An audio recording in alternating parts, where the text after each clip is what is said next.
محمد فیضان کراچی سے، جائفل جوتری کھانا جائز ہے؟ میں نے سنا ہے کہ جائفل زیادہ مقدار میں استعمال کرنے سے انسان نشے کی حالت میں چلا جاتا ہے،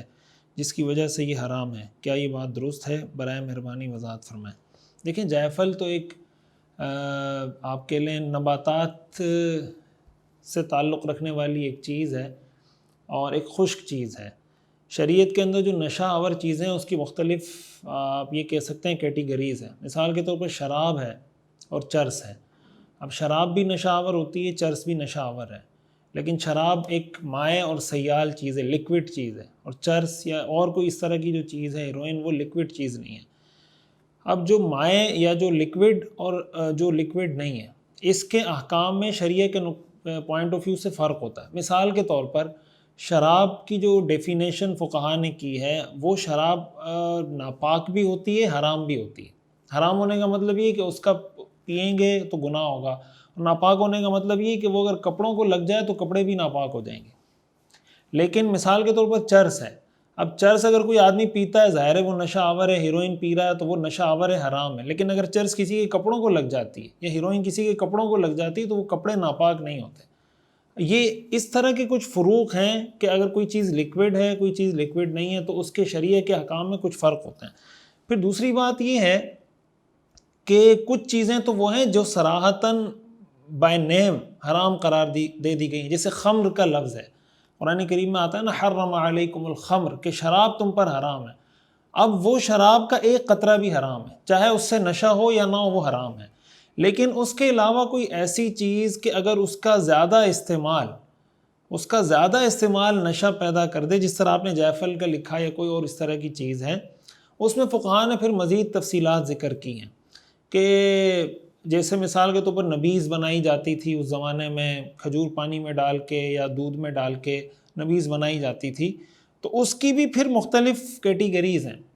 کہ اگر کوئی آدمی اس طرح کی چیزیں کسی صحیح مقصد کے لیے پی رہا ہے، دوائی کے لیے پی رہا ہے، کسی جائز مقصد کے لیے پی رہا ہے تو ٹھیک ہے، لیکن مستی کے لیے، موج مستی کے لیے پی رہا ہے تو اس کو اپنے آپ کو ان چیزوں سے بچانا چاہیے جس کی زیادہ مقدار پینے سے اس کو نشہ ہو سکتا ہے۔ اور یہ بھی ظاہر ہے کہ وہ لیکوڈ ساری چیزیں نبیذ وغیرہ۔ اب ہم آتے ہیں اگر اس کی طرف، جائفل کی طرف، یہ جو چیزیں نباتات سے بنتی ہیں، اب یہ کھانے میں بھی ڈلتا ہے، بعض اوقات میڈیسن میں بھی ڈل رہا ہوتا ہے، اور بھی بہت ساری چیزوں میں یہ ڈل رہا ہوتا ہے، تو جو اس کی قلیل مقدار ایسی ہے کہ جس سے نشہ نہیں ہوتا تو ظاہر ہے اس کا استعمال بھی جائز ہے۔ لیکن اس کو اتنی مقدار میں استعمال کرنا کہ اس کے استعمال کی وجہ سے کسی کو نشہ ہونے لگ جائے، تو ظاہر ہے کہ جب وہ نشہ آور بن جائے گی تو نشہ آور ہونے کی وجہ سے حدیث میں آتا ہے کل مسکرن حرام، کہ ہر نشہ آور چیز حرام ہے، تو وہ چاہے جائفل ہو یا کوئی اور چیز ہو۔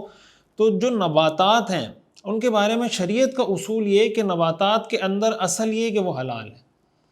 نباتات کے اندر اصول یہ کہ نباتات حلال ہیں۔ نباتات کو حرام قرار دینے کے لیے آپ کے پاس کوئی دلیل ہونی چاہیے۔ مثال کے طور پر وہ یا تو ناپاک ہو،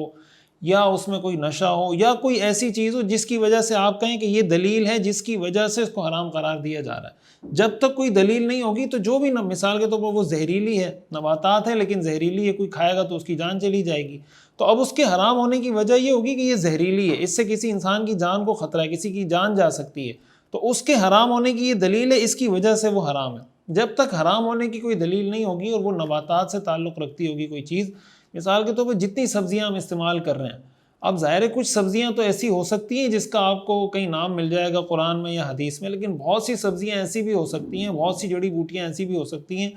جن کا قرآن حدیث میں کہیں ذکر نہیں ہے۔ اب اگر آپ سے کوئی پوچھے کہ یار اس جڑی بوٹی کا استعمال جائز ہے یا جائز نہیں ہے، اور آپ کہیں کہ جائز ہے، تو وہ آپ سے پوچھے کہ بھئی دلیل کیا ہے؟ دلیل یہی ہے کہ یہ نباتات میں سے، اور نباتات میں ہونے کے بعد یہ اس وقت تک حلال رہے گی جب تک اس کے حرام ہونے کی کوئی دلیل نہیں ہوگی، لہٰذا جب حرام ہونے کی کوئی دلیل نہیں ہے تو حلال رہے گی۔ یہی معاملہ جائفل کا ہے کہ اگر اس کو اتنی مقدار میں استعمال کیا جائے جس سے نشہ ہو جائے تو حرام ہے، لیکن کم مقدار میں اس کو استعمال کرنے میں کوئی حرج کی بات نہیں۔ مفتی صاحب، بندہ کتنے جمعے نہ پڑھے تو اسلام سے خارج ہو جاتا ہے؟ میں جس جگہ پر ہوں اس جگہ پہ بالکل کوئی مسجد کچھ بھی نہیں ہے، اس وجہ سے نہیں پڑھ سکتا، عید بھی نہیں پڑھی، رہنمائی فرمائیں، شکریہ۔ دیکھیں، یہ جو احادیث میں وعیدیں آئی ہیں نا، تو احادیث میں وعیدیں بنیادی طور پر ان لوگوں کے لیے ہیں کہ جو جمعہ جن پہ فرض ہے اور وہ نہ پڑھیں۔ ایک تو یہ نا کہ آپ کسی ایسے دیہات میں رہتے ہیں، کسی ایسے قصبے میں رہتے ہیں جہاں جمعے کی نماز ہوتی ہی نہیں ہے، تو ظاہر ہے وہاں تو آپ ظہر کی نماز پڑھیں گے، وہاں جمعے کی نماز فرض ہی نہیں ہے، جب فرض نہیں ہے تو آپ کو کوئی گناہ بھی نہیں ہوگا۔ حدیث میں وعید ان لوگوں کے لیے کہ جو آدمی جمعے کی نماز مثلاً کوئی شہر میں رہتا ہے، جمعے کی نماز ہو رہی ہے لیکن وہ جمعے کی نماز پڑھنے نہیں جا رہا، اپنا کاروبار کر رہا ہے یا سو رہا ہے یا بیٹھا ہوا ہے یا کچھ بھی کر رہا ہے، جمعے کی نماز نہیں پڑھ رہا، اس کے بارے میں جو وعید ہیں وہ بہت شدید ہیں۔ حدیث شریف میں آتا ہے رسول اللہ صلی اللہ علیہ وسلم نے فرمایا کہ جو آدمی محض سستی اور کاہلی کی وجہ سے 3 جمعے چھوڑ دے، اللہ تعالیٰ اس کے دل پر مہر لگا دے گا۔ یہ سنن ابو داؤد کی حدیث ہے۔ اور ایک حدیث میں حضرت عبداللہ ابن عمر اور حضرت ابو ہریرہ رضی اللہ عنہما فرماتے ہیں کہ ہم نے رسول اللہ صلی اللہ علیہ وسلم کو اپنے ممبر کی لکڑی پر یہ فرماتے ہوئے سنا کہ لوگ نماز جمعہ کو چھوڑنے سے باز رہیں، ورنہ اللہ تعالیٰ ان کے دلوں پر مہر لگا دے گا اور وہ غافلوں میں شمار ہونے لگیں گے۔ اور ایک وعید جو بہت زیادہ خطرناک ہے، حضرت عبداللہ ابن عباس رضی اللہ تعالیٰ عنہما فرماتے ہیں کہ رسول اللہ صلی اللہ علیہ وسلم نے فرمایا جو آدمی بغیر کسی عذر کے نماز جمعہ چھوڑ دیتا ہے وہ ایسی کتاب میں منافق لکھا جاتا ہے جو نہ کبھی مٹائی جاتی ہے اور نہ تبدیل کی جاتی ہے۔ اب یہ جو حدیث ہے نا یہ بہت ہی الارمنگ ہے، یعنی جمعے کی نماز چھوڑ دینا یہ بہت ہی خطرناک ہے۔ حدیث میں یہ فرمایا گیا کہ ایسی کتاب میں اس کو منافق لکھ دیا جاتا ہے کہ نہ پھر اس کو مٹایا جاتا ہے نہ اس کو تبدیل کیا جاتا ہے۔ تو اس وجہ سے جمعے کی جو اہمیت ہے اسلام میں بہت زیادہ ہے۔ آپ دیکھیں کہ پورے ہفتے میں یہ ایک نماز ہے جمعے کی جو اسپیشل، ویسے ظہر کی نماز میں قرات بھی امام آہستہ آواز میں کرتا ہے اور وہ 4 رکعت نماز پڑھاتا ہے، جمعے کی نماز میں قرات بھی بلند آواز سے ہوتی ہے اور 2 رکعت پڑھاتا ہے، اور اس کے پورے کچھ پروٹوکولز اسلام نے بنائے ہیں کہ خطبہ ہوگا اور پھر آپ جمعے کے لیے آئیں تو غسل کر کے آئیں، خوشبو لگا کر آئیں، اچھے صاف ستھرے کپڑے پہنیں، پورے ایک پروٹوکول کے ساتھ اس عبادت کو انجام دینے کا حکم ہے۔ یہی وجہ ہے کہ جمعے کے دن کو سید الایام، ایام کا سردار قرار دیا گیا ہے، اور بعض احادیث میں جمعے کے دن کو عید کا دن قرار دیا گیا ہے کہ مسلمانوں کے لیے یہ عید کا دن ہے۔ لہٰذا جمعے کی نماز میں کوتاہی کرنا یا جمعے کی نماز میں غفلت برتنا یا جمعے کی نماز کا چھوٹ جانا یہ بہت ہی خطرناک عمل ہے، اس سے اپنے آپ کو بچانا چاہیے۔ اچھا جناب، میرا سوال یہ ہے ضیاء الحق سعودی عرب سے، کیا روزے کی حالت میں پرفیوم استعمال کر سکتے ہیں؟ ایک صاحب نے مجھے منع کر دیا، کہہ رہے تھے اس میں الکوہل ہوتا ہے، اسپرے کرتے وقت ناک میں ہوا کے ساتھ چلا جاتا ہے، اور مثال دے رہے تھے جو دمے کے مریض پمپ استعمال کرتے ہیں یہ اسی کی طرح ہے، لہٰذا پرفیوم استعمال مت کرو۔ اور وہ صاحب خود جراب پر مسح کرتے ہیں، میں نے جب ان کو بتایا جراب پر مسح نہیں ہوتا تو کہہ رہے ہیں سعودی عرب میں سب کرتے ہیں۔ ضیاء الحق سعودیہ سے،